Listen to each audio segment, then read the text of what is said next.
കഴിഞ്ഞ ദിവസം കസ്റ്റമറിന് മൊബൈൽ ഡാറ്റ വരെ ചാർജ് ചെയ്ത് കൊടുക്കേണ്ടി വന്നു. കഴിഞ്ഞ ദിവസം രാത്രി 12 മണിയോട് അടുപ്പിച്ച് ഞാൻ സൊമാറ്റോയിൽ ഫുഡ് ഡെലിവറി ചെയ്യാനായിട്ട് കസ്റ്റമറിൻ്റെ ലൊക്കേഷനിൽ എത്തിയിട്ട് കസ്റ്റമറെ കോൺടാക്ട് ചെയ്തപ്പോൾ അപ്പോഴാണ് മനസ്സിലായത് ലൊക്കേഷൻ തെറ്റാണ്. രാത്രി 12 മണിക്ക് അവിടെയും ആരുമില്ല. ഞാൻ കസ്റ്റമറിൻ്റെ അടുത്ത് പറഞ്ഞു ലൊക്കേഷൻ അപ്ഡേറ്റ് ചെയ്യാൻ. അപ്പോൾ കസ്റ്റമർ സ്നേഹത്തോടെ പറയുകയാണ് നെറ്റ് തീർന്നു പോയെന്ന്.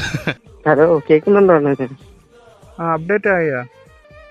അപ്ഡേറ്റ് ആവാൻ 12 മണിയാവുമ്പോൾ എന്റെ നെറ്റ് തീർന്നു. ഇന്നത്തെ നെറ്റ് കഴിഞ്ഞ് അത് ഓർഡർ ചെയ്ത് കഴിഞ്ഞപ്പം നീ നമ്പർ നെറ്റ് ചാർജ് ചെയ്തു 730. ഞാനിപ്പോ എന്ത് ചെയ്യണം? ജിയോ ആണോ? ആ, ജിയോ. ചെയ്തിട്ട് അപ്ഡേറ്റ് ചെയ്യാം. എന്ത് ഇതിനകത്ത് ചെയ്യേണ്ട? ലൊക്കേഷൻ നമ്മൾ അപ്ഡേറ്റ് ചെയ്യണോ?